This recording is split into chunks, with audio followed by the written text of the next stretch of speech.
우리 말씀 보겠습니다. 같이 보실 말씀 누가복음 19장 28절에서 40절 말씀 한 절씩 교독하죠. 예수께서 이 말씀을 하시고 예루살렘을 향하여 앞서서 가시더라. 감람원이라 불리는 산 쪽에 있는 벳바게와 베단에 살 때에 제자 중 둘을 보내시며 이르시되 너희는 맞은편 마을로 가라. 그리로 들어가면 아직 아무도 타보지 않은 나귀 새끼가 매어 있는 것을 보리니 풀어 끌고 와라. 만일 누가 너희에게 어찌하여 푸느냐 묻거든 말하기를 주가 쓰시겠다 하라 하시매 보내심을 받은 자들이 가서 그 말씀하신 대로 만난지라. 나귀 새끼를 풀 때에 그 임자들이 이르되 어찌하여 나귀 새끼를 푸느냐 대답하되 주께서 쓰시겠다 하고 그것을 예수께로 끌고 와서 자기들의 겉옷을 나귀 새끼 위에 걸쳐 놓고 예수를 태우니 가실 때 그들이 자기의 겉옷을 길에 펴더라. 이미 감람산 내리막길에 가까이 오심에 제자의 온 무리가 자기들이 본 바 모든 능한 일로 인하여 기뻐하며 큰 소리로 하나님을 찬양하여 이르되 찬송하리로다. 주의 이름으로 오시는 왕이여 하늘에는 평화여 가장 높은 곳에는 영광이로다 하니 무리 중 어떤 바리새인들이 말하되 선생이여 당신의 제자들을 책망하소서 하거늘 같이 읽겠습니다. 대답하여 이르시되 내가 너희에게 말하노니 만일 이 사람들이 침묵하면 돌들이 소리를 지르리라 하시니라. 아멘. 아멘. 자, 오늘은 교회력상으로 종료주일이라고 하는 주일입니다. 지금으로부터 2000년 전 예수님께서 우리를 위해 십자가에 못 박혀 돌아가셨죠. 이 십자가 사건은 금요일에 있었어요. 그리고 그 십자가 사건이 있기 5일 전 일요일에 예수님은 이스라엘 최대의 도시, 수도라고 할 수 있는 예루살렘으로 들어가셨습니다. 예루살렘 성 안으로 들어가신 거예요. 그래서 그날을 기념하여서 우리가 종료주일이라고 부르는데요.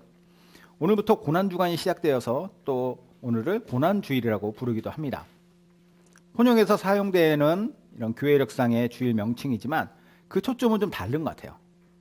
고난주일이라고 하는 표현은 예수님의 십자가 고난에 초점이 맞춰 있다면 오늘 종료주일이라고 하는 것은 오늘 제목 말씀처럼 예수님이 예루살렘 성에 입성하신 것, 왕으로서의 행차에 관점이 있는 것입니다.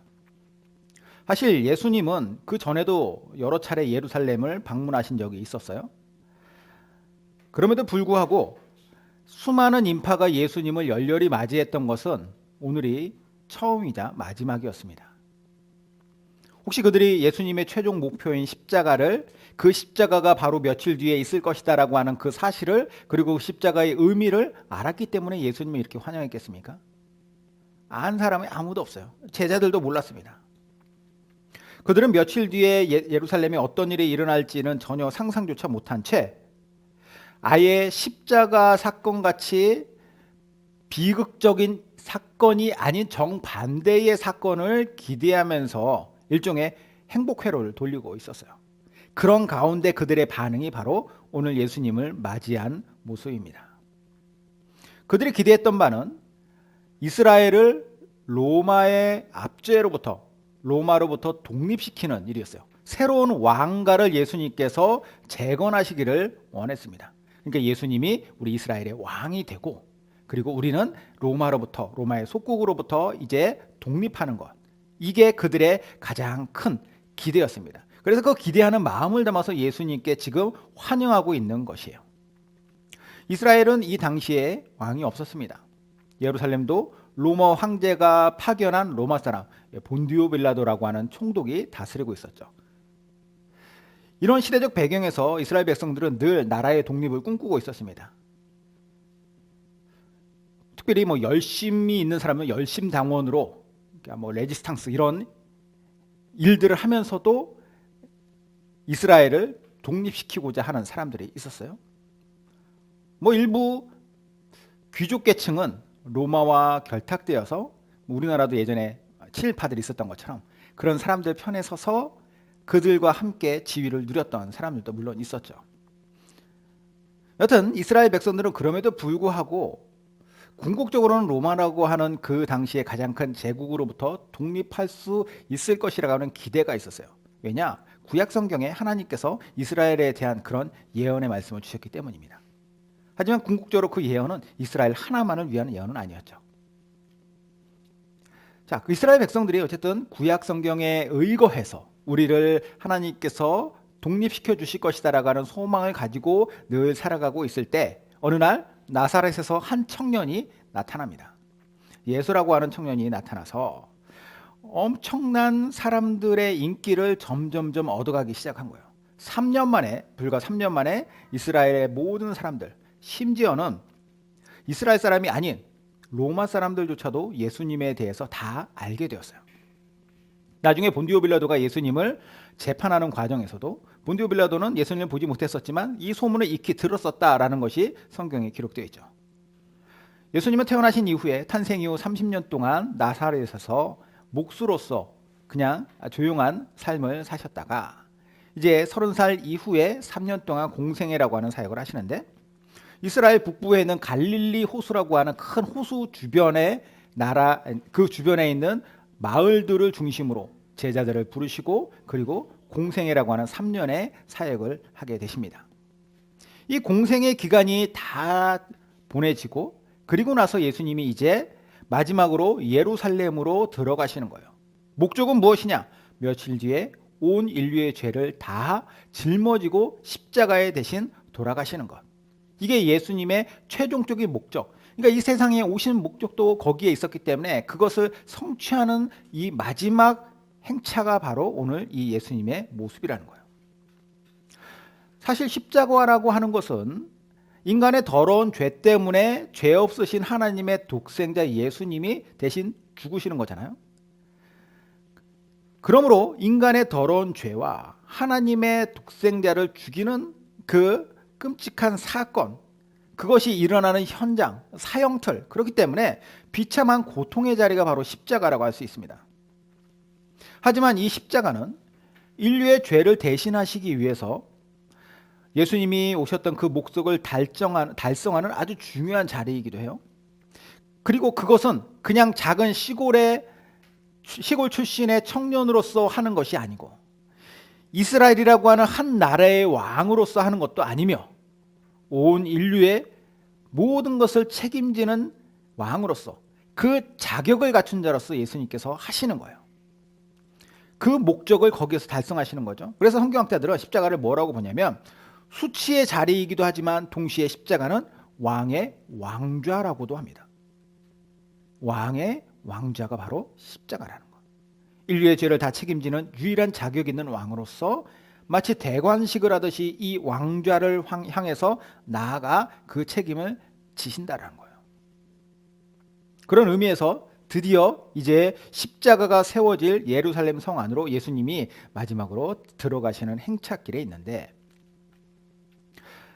아까도 말씀드렸지만 이때의 이스라엘 백성들은 예수님의 그 행위의 목적, 그 의미를 이해할 수 없었어요. 이해하지 못했죠. 하지만 적어도 예수님의 왕되심, 이스라엘이라고 하는 한 작은 나라의 왕되심 정도는 기대하면서 찬양하는 마음으로 수많은 인파가 몰렸습니다. 그리고 예수님을 왕으로서 환영하는 거예요. 그 장면 다시 한번 보죠. 37절, 38절. 이미 감람산 내리막길에 가까이 오심에 제자의 온 무리가 자기들이 본 바 모든 능한 일로 인하여 기뻐하며 큰 소리로 하나님을 찬양하여 이르되 찬송하리로다. 주의 이름으로 오시는 왕이여 하늘에는 평화여 가장 높은 곳에는 영광이로다 하니.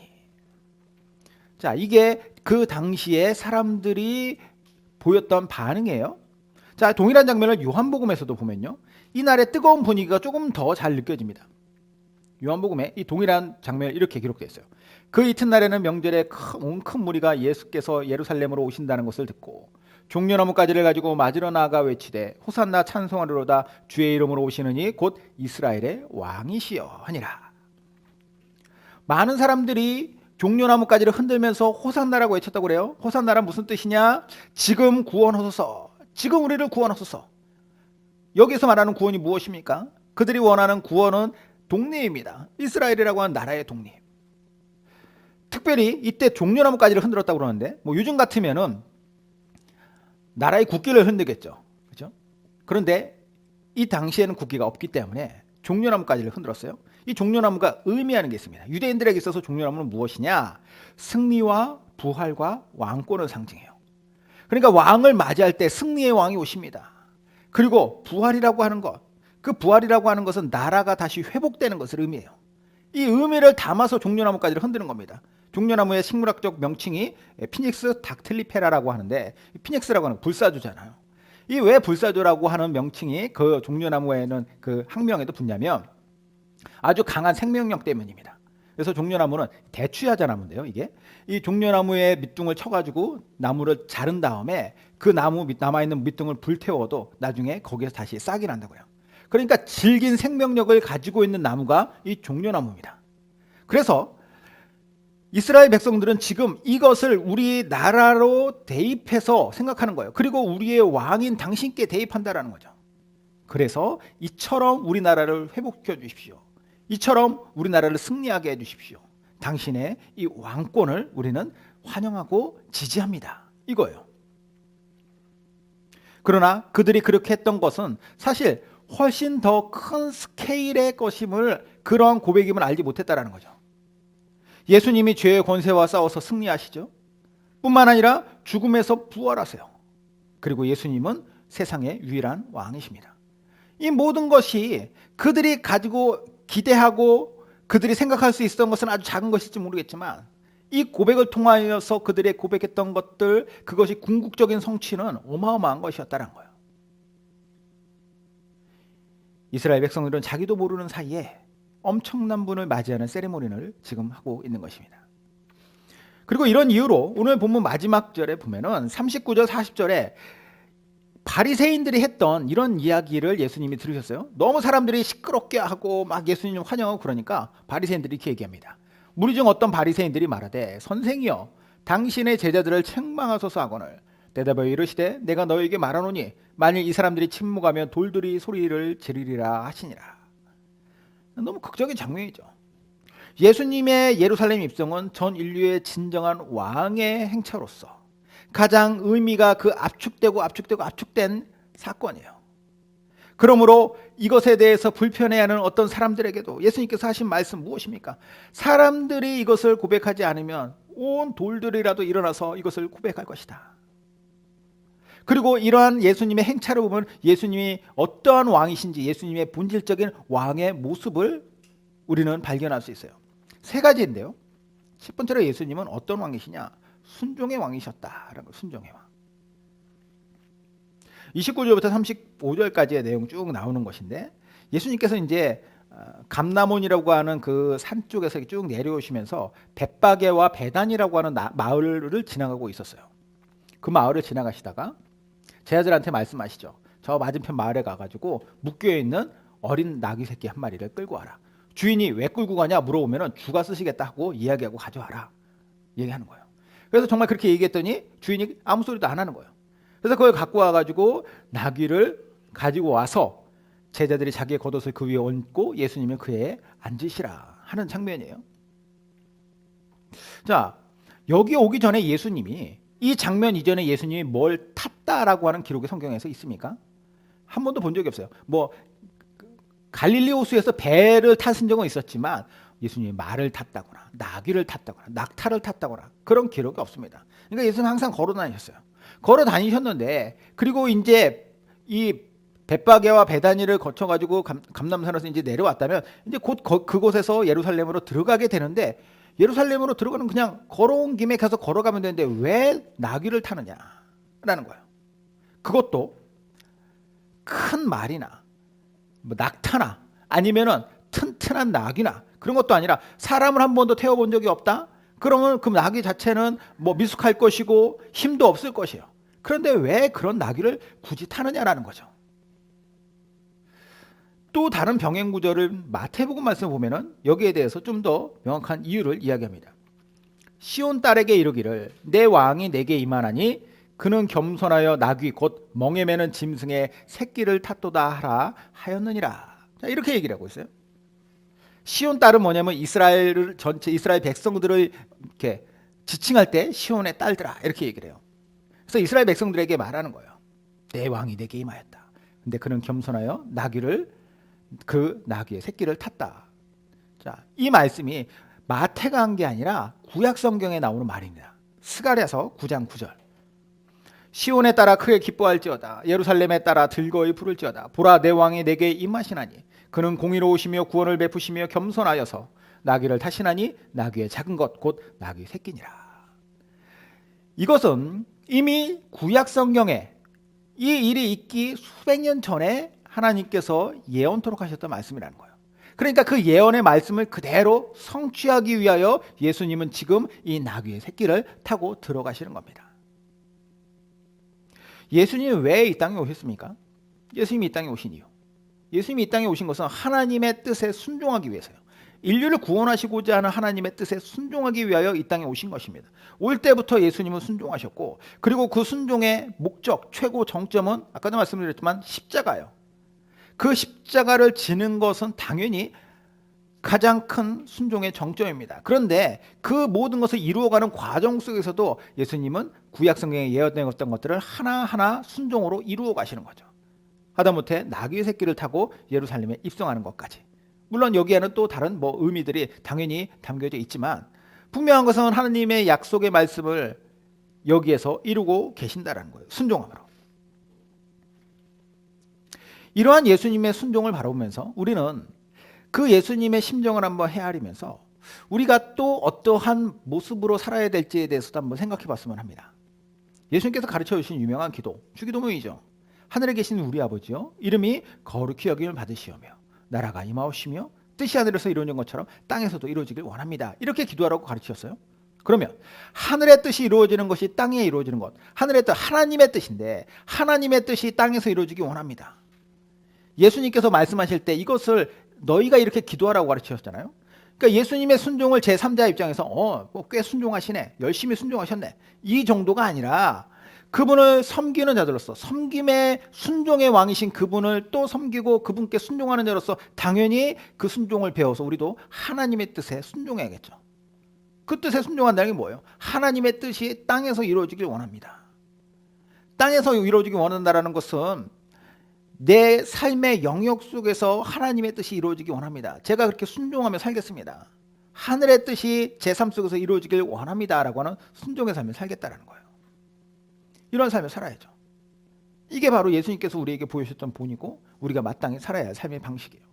자, 두 번째, 어떤 왕으로 예수님은 표현되고 있느냐? 겸손의 왕이시다. 자, 아까 봤던 마태복음 21장 5절 말씀 볼까요? 스가랴서 9장 9절을 이렇게 다시 언급한 시온의 딸에게 이르기를 내 왕이 내게 임하시나니 그는 겸손하여.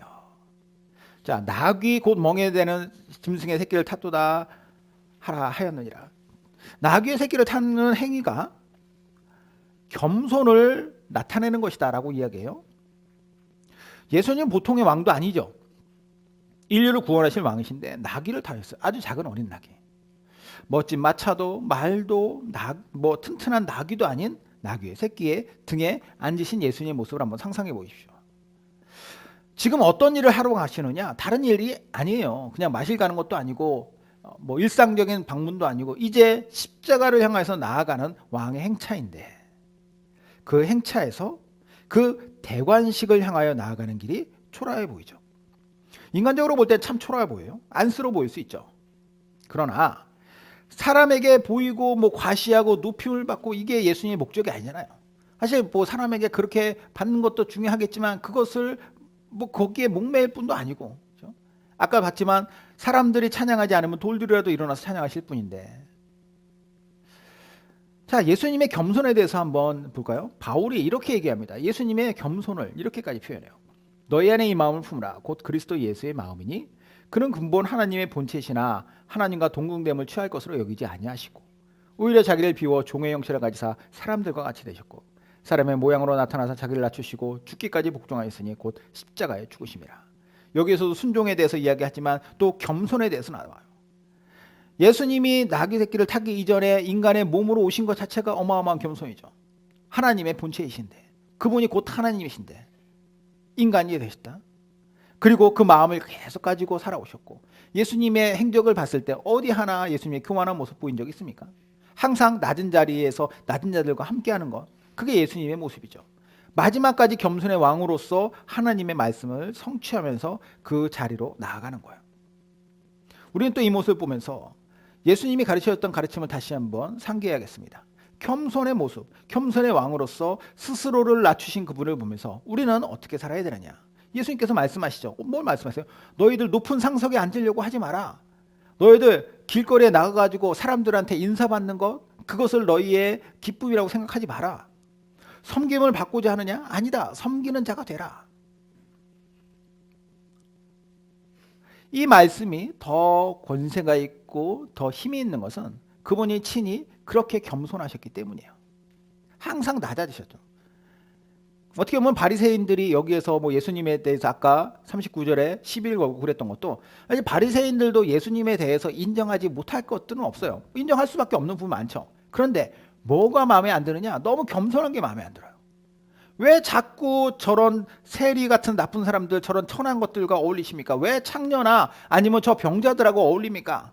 수준이 있는데 당신이 적어도 선생이라면 우리와 같은 수준에서 이 정도 레벨에서 있어야 되는데 왜 자꾸 저 사람들한테 낮아집니까? 라는 거예요.